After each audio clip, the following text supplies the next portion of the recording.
Di tengah perang dagang yang tak kunjung usai, Amerika Serikat kini memilih langkah ekstrim, menaikkan tarif impor Cina hingga 245%.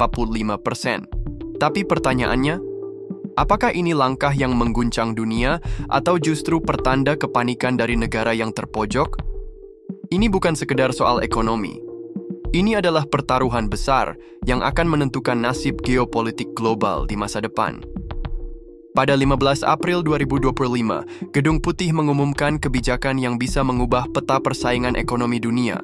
Tarif terhadap barang-barang asal Cina yang sebelumnya berada di angka 125%, kini naik menjadi 245%, sebuah keputusan yang mencerminkan betapa cemasnya Amerika Serikat.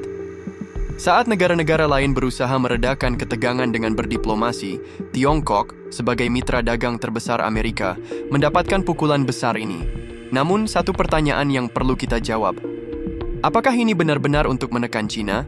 Atau justru mencerminkan ketakutan akan dominasi ekonomi Tiongkok yang semakin tak terbendung? Cina jelas tidak terkejut. Mereka telah siap dengan langkah balasan, dan kali ini bukan sekedar kata-kata. Pada 16 April 2025, pemerintah Cina melalui juru bicara Kementerian Luar Negerinya menyatakan, mencoba memberikan tekanan ekstrim pada Tiongkok adalah kesalahan perhitungan dan kekeliruan. Tiongkok tidak pernah tunduk pada intimidasi atau pemaksaan. Mereka tidak hanya berbicara, mereka bertindak. Cina mulai menutup keran ekspor bahan-bahan krusial yang sangat dibutuhkan Aris Labs untuk pengembangan teknologi militer dan sektor strategis lainnya. Di antaranya, gallium, germanium, dan 6 logam tanah, jarang lainnya yang digunakan dalam produksi semikonduktor, kedirgantaraan, dan kendaraan listrik. Kebijakan ini jelas menunjukkan bahwa Tiongkok bukan hanya sekedar lawan dagang, namun sebuah kekuatan yang mampu mengubah aliran pasar global dalam sekejap. Namun, apa sebenarnya yang dipertaruhkan Amerika Serikat dengan langkah ini? Bagi sebagian pengamat, kenaikan tarif hingga 245% ini bukan sekedar ekspresi kekuatan ekonomi, melainkan tanda kepanikan. Dalam ketegangan geopolitik yang semakin memanas, Amerika Serikat semakin terdesak oleh kebangkitan Cina sebagai ekonomi nomor 1 dunia. Jika kita melihat lebih dalam, kita akan melihat bahwa kebijakan ini tak hanya berdampak pada perdagangan. Ini adalah upaya Amerika untuk mempertahankan dominasi teknologinya, mempertahankan supremasi dalam inovasi, dan tentu saja menjaga eksistensinya sebagai kekuatan global yang tak tergerus. Tetapi saat kebijakan America First semakin agresif, pertanyaannya adalah, siapa yang sebenarnya dipermainkan di sini? Apakah ini hanya tampak seperti strategi bisnis yang keras kepala, atau justru kekhawatiran mendalam terhadap ancaman yang semakin nyata dari Tiongkok? Dampak dari kebijakan ini jelas terasa bukan hanya di dua negara besar tersebut, tetapi juga di seluruh dunia.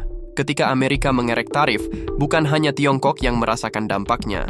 Negara-negara ketiga yang terlibat dalam rantai pasokan global juga mulai merasakannya. Semakin tinggi tarif yang dikenakan, semakin banyak perusahaan yang memilih untuk mengalihkan produksi mereka ke negara-negara lain, memperburuk situasi perekonomian global. Bahkan ILC sendiri bisa terdampak buruk, karena meningkatnya biaya impor akan berpengaruh pada harga barang-barang yang dijual di pasar domestik. Namun pertanyaannya adalah, apakah Trump menyadari bahwa langkah ini justru bisa mempercepat keruntuhan struktur perdagangan global yang telah mereka bangun selama bertahun-tahun? Bagi Tiongkok, kebijakan Trump bukanlah ancaman besar. Justru, Tiongkok semakin mengukuhkan diri sebagai pemimpin ekonomi global. Mereka sudah jauh melampaui sekadar menjadi pabrik dunia.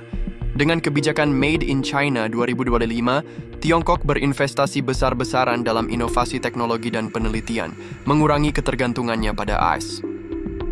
Mereka mempersiapkan diri untuk peran lebih besar dalam dunia digital dan teknologi tinggi, sementara AWS justru semakin terjerat dalam kebijakan proteksionisme.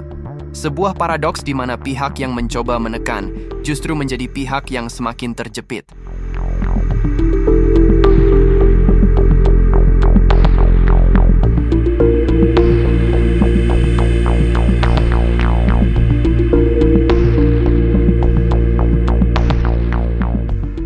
Tarif 245% bukanlah tanda kekuatan.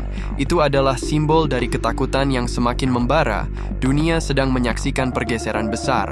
Dan dalam ketegangan ini, kita mungkin akan melihat bahwa Tiongkok dengan segala keberaniannya justru akan keluar sebagai pemenang dari permainan ini.